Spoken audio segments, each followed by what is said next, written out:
एक बार फिर से आप सभी का स्वागत है मेरे यूट्यूब चैनल इंग्लिश विद विकास झा में। आज के इस सेशन में हम लेटर बी से शुरू होने वाले कुछ वर्ड्स की हम चर्चा करेंगे और साथ ही साथ देखेंगे कि उनके साथ किस तरह के फिक्स प्रीपोजिशन का प्रयोग किया जाता है। चलिए, आज के इस सेशन का जो पहला हमारा वर्ड है दैट इज बिलीव। बिलीव का मतलब होता है विश्वास करना, और बिलीव के साथ हम किसका प्रयोग करते हैं? फिक्स प्रीपोजिशन इन का प्रयोग करते हैं। इसका मीनिंग क्या होता है? इसका मीनिंग होता है टू हैव फेथ और ट्रस्ट इन समथिंग। मतलब जब आप ये दर्शाना चाहते हो कि किसी चीज में आपका विश्वास है या आप उस चीज में आस्था रखते हैं, तो उसके लिए हम क्या करते हैं? बिलीव इन का प्रयोग करते हैं। एग्जाम्पल से क्लियरली आपको समझ में आ जाएगा। कहता है he believes in hard work. वह किस चीज में विश्वास रखता है? कठिन परिश्रम में विश्वास रहता है, अर्थात उसे लक में कोई विश्वास नहीं है, but he believes in hard work and he thinks that anything can be achieve through this manner. कहता है इस तरह से आप किसी भी चीज को हासिल कर सकते हो। क्लियर है? एमसीक्यू में देखेंगे आई बिलीव डैश ऑनेस्टी। कहता है कि बिलीव किस चीज में बिलीव है? ऑनेस्टी में है। तो ऑप्शंस को हम देखेंगे कौन सा ऑप्शन है इसमें सुटेबल लग रहा है। तो हम देख चुके हैं ऊपर में कि बिलीव के साथ हम फिक्स प्रीपोजिशन इनका प्रयोग करते हैं। तो यहाँ पे देखेंगे ऑप्शन बी जो है इसका करेक्ट हो जाएगा। क्लियर है? कहता है ही बिलीव्स ऑन मिरेकल्स। अब देख चुके हैं ऊपर हम कि बिलीव के साथ हम फिक्स प्रीपोजिशन इन का प्रयोग करते हैं, तो ऑन का प्रयोग यहाँ क्या हो जाएगा? गलत हो जाएगा। अर्थात हम क्या कर देंगे? ऑन को इन में बदल देंगे कि जिससे कि हमारा पूरा का पूरा सेंटेंस सही हो जाएगा। क्लियर है? चलिए आगे बढ़ते हैं। नेक्स्ट वर्ड हमारा है बोस्ट। बोस्ट के साथ हम फिक्स प्रीपोजिशन ऑफ का प्रयोग करते हैं। बोस्ट ऑफ का मतलब होता है सेखी बघारना, या मतलब होता है अपने बारे में हर किसी भी छोटी छोटी चीजों को लेकर के उसमें घमंड को दर्शाना, उसमें अपने गौरव को दर्शाना, अपनी बातें करना। ठीक है ना? कहते हैं इसका मीनिंग है to talk with pride about something. जिस चीज की भी आप बात करते हैं उसमें आप क्या दिखाते हो कि आप बहुत ही उसमें बड़े हो, आप उस चीज को बड़े अच्छे तरीके से कर पाते हो दूसरों की अपेक्षा। मीन्स हमेशा बोस्टफुल होना। ठीक है ना? To show pride in everything. ठीक है? कहता है एग्जाम्पल में ही always boasts of his achievements. कहता है वो हमेशा अपनी उपलब्धियों का क्या दिखाता है? सेखी बघाड़ता है या उसको आडंबर के रूप में दर्शाता है। ठीक है ना? डींगे हाँकता है। कहता है she always boasts dash her rich background. कहता है अपने पृष्ठभूमि का, अर्थात वो जो अमीर है ना, वो अमीर होने का जो पृष्ठभूमि है उसका उसका वो हमेशा क्या करती है? दिखावा करती है, प्रदर्शन करती है। और हम सब जानते हैं कि बोस्ट के साथ किस तरह के प्रीपोजिशन का प्रयोग होता है। इसके साथ हम ऑफ का प्रयोग करते हैं, जो कि ऑप्शन नंबर सी में मौजूद है। क्लियरली समझ में आ रहा है?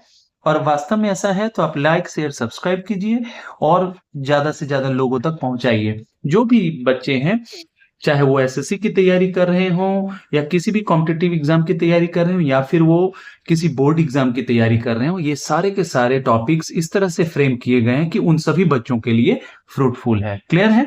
देखते हैं हमारा एरर वाला सेंटेंस। इसमें कहता है he boasted for his success in front of everyone. कहता है ही बोस्टेड फॉर।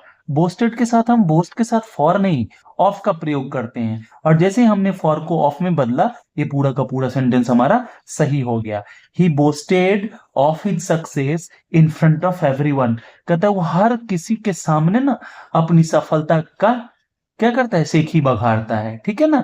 वो उसका प्रदर्शन करता है, हमेशा बोलने से चूकता नहीं है। क्लियर है? चलिए आगे बढ़ते हैं। नेक्स्ट हमारा आज का वर्ड है ब्लेम फॉर। ब्लेम के साथ फॉर का भी प्रयोग करते हैं, ब्लेम के साथ हम ऑन का भी प्रयोग करते हैं। ब्लेम फॉर करते हैं किसी एक्शन के लिए, और ब्लेम के साथ ऑन का प्रयोग करते हैं किसी पर्सन के लिए। ठीक है ना? इस चीज का आपको ध्यान रखना है, क्योंकि कुछ ऐसे वर्ड्स होते हैं जिनके साथ हम मल्टीपल प्रीपोजिशन का प्रयोग करते हैं, और जैसे मल्टीपल प्रीपोजिशंस प्रयुक्त होते हैं तो उनके साथ उनके अर्थ में भी बदलाव देखने को मिलता है। क्लियर है? अब कहता है इसका मतलब क्या है। ब्लेम फॉर का मतलब होता है to assign responsibility for a fault. मतलब किसी गलती के लिए किसी को जिम्मेदार ठहराना। ठीक है ना? उसकी गलती के लिए किसी को आप जिम्मेदार ठहरा रहे हो, इस स्थिति में हम क्या करते हैं? एक्शन के लिए ब्लेम फॉर का प्रयोग करते हैं। जैसे he was blamed for the accident. कहता है उसको ब्लेम किया गया, किस चीज के लिए किया गया?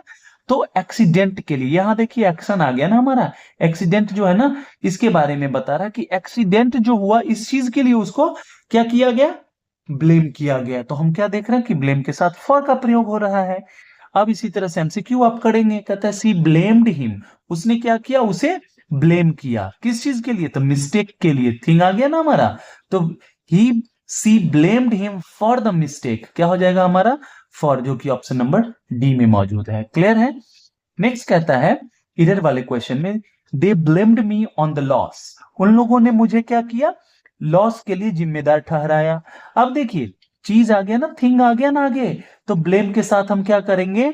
ऑन का प्रयोग नहीं करेंगे बल्कि फॉर का प्रयोग करेंगे, और जैसे ही हम फॉर का प्रयोग करेंगे पूरा का पूरा हमारा सेंटेंस जो है वो सही हो जाएगा। समझ में आ गई बात? चलिए आगे बढ़े। चलिए नेक्स्ट वर्ड हमारा है बिजी, और बिजी के साथ हम विथ का प्रयोग करते हैं ये दर्शाने के लिए कि कोई भी व्यक्ति जो है किसी कार्य में लग्न है, लगा हुआ है, मग्न है, और उसके पास समय नहीं है, फुर्सत का अभाव है। तो क्या कहते हैं? To show that someone is engaged और occupied with something. In this case we have to use preposition with busy. Clear?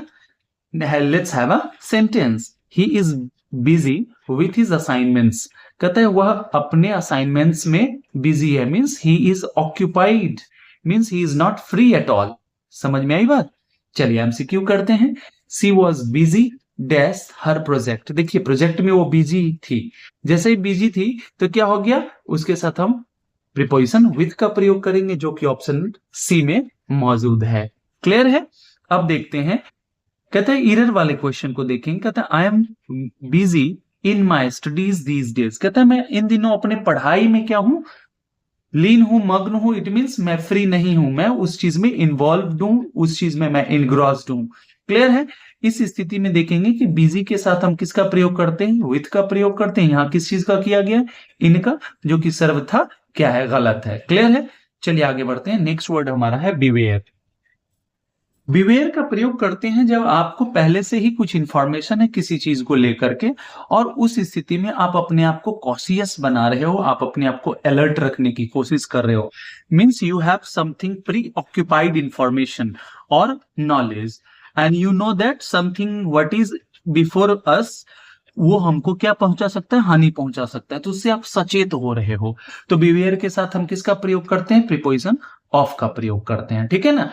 अब देखेंगे beware of fake news. Fake news हम देख रहे हैं कि आजकल सोशल मीडिया पे कितना जो है तहलका मचाए हुए, ऐसा लगता है कि वो जो भी इंफॉर्मेशन दिया जा रहा है एकदम जेन्यून है, लेकिन जब हम उसका डीप रिसर्च करते हैं तो पता चलता है अच्छा ये तो कुछ ऐसा हुआ ही नहीं। तो इसलिए हमें उन चीजों से क्या होना चाहिए?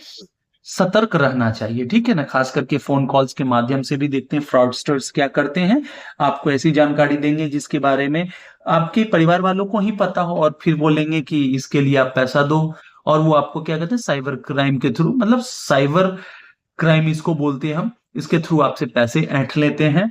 ठीक है? देखेंगे एक एमसीक्यू का, कहता है in the age of technology, कहता है कि इस टेक्नोलॉजी के जमाने में everyone should beware dash fraudsters, हमें किन चीजों से सतर्क रहना चाहिए? हमें रहना चाहिए फ्रॉडस्टर्स से। फ्रॉडस्टर्स किसे बोलते हैं? फ्रॉड करने वाले को। ठीक है ना? तो ये क्या है? बिवेयर अपने साथ कौन सा प्रीपोजिशन लेता है? ऑफ लेता है। ऑप्शन नंबर किस में है? ऑप्शन नंबर बी में है। ठीक है? चलिए इरर वाले क्वेश्चन को देखते हैं। We should beware to stray dogs, कहता है हमें किससे सावधान रहने की आवश्यकता है? ये जो हमारे जो सड़क पे जो आवारा कुत्ते होते हैं उनसे हमें सतर्क रहने की आवश्यकता होती है। कहता है बिवेयर अपने साथ क्या लेता है? ऑफ लेता है। हम यहाँ क्या देख रहे हैं? टू देख रहे हैं, तो क्या करेंगे? हम इस टू को ऑफ में बदल देंगे, और जिससे हमारा पूरा का पूरा सेंटेंस सही हो जाएगा। क्लियर है? चलिए आगे बढ़ते हैं। नेक्स्ट वर्ड हमारा है बिरेफ्ट। बिरेफ्ट के साथ हम क्या करते हैं? ऑफ का प्रयोग करते हैं, फिक्स प्रीपोजिशन ऑफ का प्रयोग करते हैं। इसका मतलब होता है लैकिंग और डिप्राइव्ड ऑफ समथिंग, कोई चीज नॉन मटेरियलिस्टिक। कहता है जब किसी चीज से आप वंचित हो उस चीज को दर्शाने के लिए हम बिरेफ्ट ऑफ का प्रयोग करते हैं। क्लियर है? खास करके जब कोई चीज नॉन मटेरियलिस्टिक हो, मतलब कोई सामग्री के तौर पे उससे नहीं आप वंचित रह रहे हैं, मतलब क्या है? आध्यात्मिक तौर पे, मानसिक तौर पे, सहानुभूति की स्थिति में, इन चीजों के लिए इनका प्रयोग करता है। कहता है he was bereft of hope after the final rejection, जैसे उसको एक बार, अंतिम बार एक बार फिर से उसको क्या रिजेक्शन मिला, ठीक है, निराशा हाथ लगी। अब कहता है कि उसके पास अब उम्मीद भी नहीं रहा, अब उम्मीद से भी वो वंचित, मतलब वो डिप्राइव्ड था किस चीज से? होप से। क्लियर है? अब एमसीक्यू को देखेंगे। कहता है the enemy soldier was bereft dash courage during the battle, कहता है युद्ध के दौरान जो हमारा जो इनेमी शत्रु जो सेना था, शत्रु सैनिक जो था, उसके पास साहस का अभाव था। क्यों? क्योंकि वो कंप्लीटली डर चुका था अपने सामने वाले सैनिक को देख करके। जैसा हमने अभी देखा हमारे अपने भारतीय सैनिकों के पराक्रम को, इन्होंने किस तरह से मट्टी पलीत कर दिया, किनका? पाकिस्तान के सेना का। ठीक है ना। तो उस स्थिति में क्या कहता है कि जो इनेमी सोल्जर थे उनको किस चीज का अभाव था? उनमें साहस का भाव हो गया। हमारे पराक्रम को देख करके वो क्या हो गए? निराश हो गए, हताश हो गए। ठीक है ना। तो हम जानते हैं कि bereft के साथ किसका प्रयोग होता है? ऑफ का, जो कि आपके ऑप्शन नंबर सी में मौजूद है। क्लियर है? कहता है सी इज bereft फ्रॉम। यहीं पे आपको मिल गया कि bereft के साथ हम किसका प्रयोग करते हैं? ऑफ का प्रयोग करते हैं, फ्रॉम का नहीं। अर्थात हम क्या करेंगे? फ्रॉम को ऑफ से रिप्लेस कर देंगे। क्लियर है? नेक्स्ट वर्ड हमारा है बेग। बेग के साथ हम फॉर का प्रयोग करते हैं। बेग का प्रयोग करते हैं भीख मांगने के लिए एक अर्थ में। दूसरा अर्थ होता है इसका जब आप किसी से अर्नेस्टली रिक्वेस्ट कर रहे हो किसी चीज के लिए। ठीक है ना। जब आप हम क्या करते हैं? एप्लीकेशन लिखते हैं तो क्या लिखते हैं? I beg to say that. वहां का मतलब क्या है? बेग का मतलब भीख थोड़ी मांगना, आप रिक्वेस्ट कर रहे हो, इस सेंस में भी इसका प्रयोग करते हैं। ठीक है ना। कहता है सी बेग्ड फॉर फॉरगिवनेस। अब वो क्या मांग रही थी? क्षमा मांग रही थी किसी कारण से। अगर उससे कोई गलती हुई होगी उसके लिए वो क्षमा मांग रही थी, और बड़े ही अर्नेस्टली, मीन्स उदार भाव से। मतलब वो पूर्ण रूपेण क्या थी? उस पर निर्भर थी कि किसी भी तरीके से आप मुझे क्षमा कर दो। क्लियर है? एमसीक्यू को देखेंगे। कहता है the poor man bagged dash food. वो गरीब आदमी जो था ना, यहाँ पे भीख मांग रहा था, मतलब बहुत ही रिक्वेस्ट कर रहा था। ठीक है ना। किस चीज के लिए? तो फूड के लिए। और हम सबको पता है कि बेग के साथ किस तरह के प्रीपोजिशन का प्रयोग होता है? वो होता है ऑफ का, जो कि आपके ऑप्शन नंबर बी में मौजूद है। क्लियर है? नेक्स्ट देखेंगे, इधर वाले क्वेश्चन को देखेंगे। कहता है the child bagged about money. कहता है बच्चा किस चीज के लिए भीख मांग रहा था, या क्या किस चीज की याचना कर रहा था? भीख शब्द अच्छा नहीं लग रहा है, इसलिए मैं याचना शब्द प्रयुक्त करूंगा। ठीक है ना। कहता है किस चीज की याचना कर रहा था? वो पैसे की याचना कर रहा था। अब हम सबको पता है कि बेग के साथ हम प्रीपोजिशन फॉर का प्रयोग करते हैं। यहाँ क्या है? अबाउट। अबाउट को क्या करेंगे हम? फॉर में रिप्लेस कर देंगे, कन्वर्ट कर देंगे, जिससे हमारा पूरा सेंटेंस सही हो जाएगा। क्लियर है? चलिए नेक्स्ट हमारा है बाउंड टू। बाउंड टू का मतलब होता है किसी चीज के लिए बाध्य होना। जो कोई भी चीज जो सर्टेन है उस चीज को दर्शाना। ठीक है ना। जो डेस्टाइन्ड है, जो आपका एकदम निश्चित है कि ऐसा ही होगा, इस चीज के लिए हम बाउंड टू का प्रयोग करते हैं। क्लियर है? कहता है success is bound to come. कहता है सफलता भी है ना, बाध्य है। किस चीज के लिए? आने के लिए। मतलब सफलता भी प्राप्त होगी, और उसका प्राप्त होना बाध्य है। कब? जब आप क्या करते हो? कठिन परिश्रम करते हो। If you work hard. कहता है ना कि अगर आदमी, इंसान, कोई भी इंसान अगर मन से कोई चीज चाह ले तो कहता है वो उस चीज को अर्जित कर सकता है। ठीक है ना। हमने इतिहास से सीखा है यही चीज, कि किस तरह के असंभव कार्यों को हम मनुष्यों ने क्या किया है? संभव बनाया है। क्लियर है? एमसीक्यू को देखेंगे। कहता है she is bound dash win the race. कहता है she is bound to win the race. क्यों? क्योंकि बाउंड के साथ हम फिक्स प्रीपोजिशन टू का प्रयोग करते हैं। इसका मतलब क्या हुआ? She is bound to win the race. इसका मतलब होता है कि वह बाध्य है इस रेस को जीतने के लिए, या फिर वो एकदम उसका निश्चित एक लक्ष्य है, सर्टेन है कि इस चीज को हमें करना ही करना है एट एनी कॉस्ट। जैसे जो भी एग्जाम में आप तैयारी कर रहे हो, आप उस चीज को लेकर के फुल फोकस्ड रहते हो कि हमें इस चीज की प्राप्ति करनी ही करनी है, चाहे जो भी हालात हो जाए, जो भी स्थिति परिस्थिति हो जाए, हमें उससे डिगना नहीं है।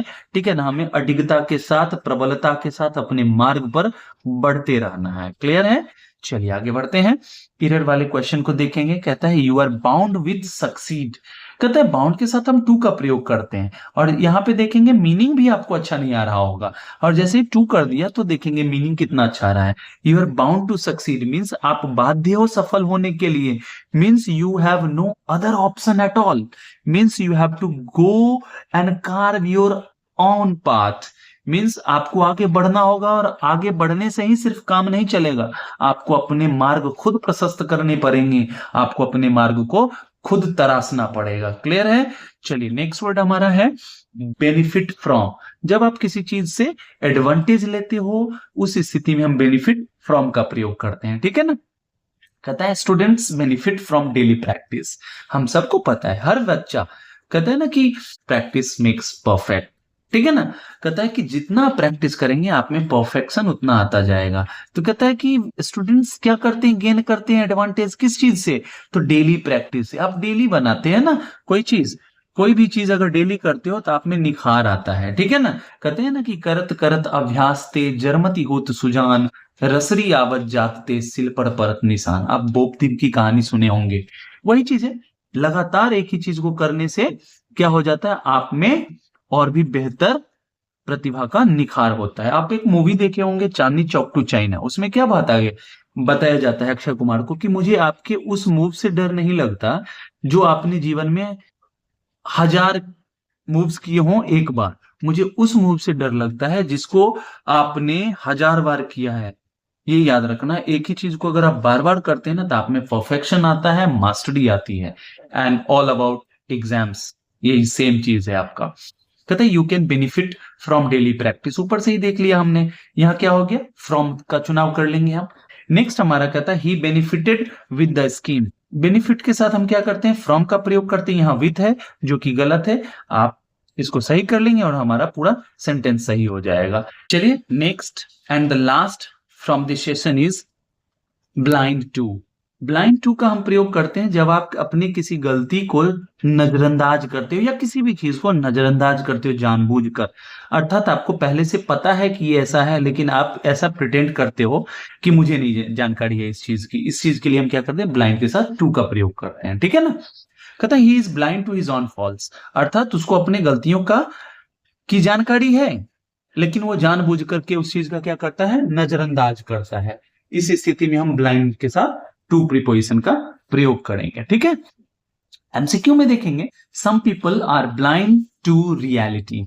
कुछ लोग जो है ना वो समझ रहे हैं कि वास्तविकता क्या है लेकिन जानबूझ करके उस चीज को क्या करते हैं, नजरअंदाज करते हैं।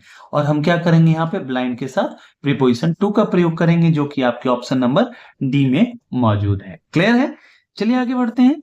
आज के इस सेशन का अंतिम प्रश्न है, एरर वाला क्वेश्चन है हमारा। कहता है he was blind of her kindness. कहता है कि उसकी जो भी काइंडनेस जो थी, दयालुता थी ना, उसको वो नजरअंदाज कर रहा है। और हम ऊपर देख ही चुके हैं कि ब्लाइंड के साथ हम फिक्स प्रीपोजिशन ऑफ का नहीं बल्कि टू का प्रयोग करते हैं। और जैसे ही हमने टू का प्रयोग किया पूरा का पूरा हमारा सेंटेंस क्या हो गया, करेक्ट हो गया। चलिए आपका आभार कि आप इस सेशन में बने रहे और हमें मोटिवेट करते रहिए कि किस तरह के आपको लेसन्स चाहिए। आप कमेंट सेक्शन में बताइए, आपके हर क्वेरी को सॉल्व किया जाएगा। Till the time we meet next, happy learning and keep evolving. Thank you so much.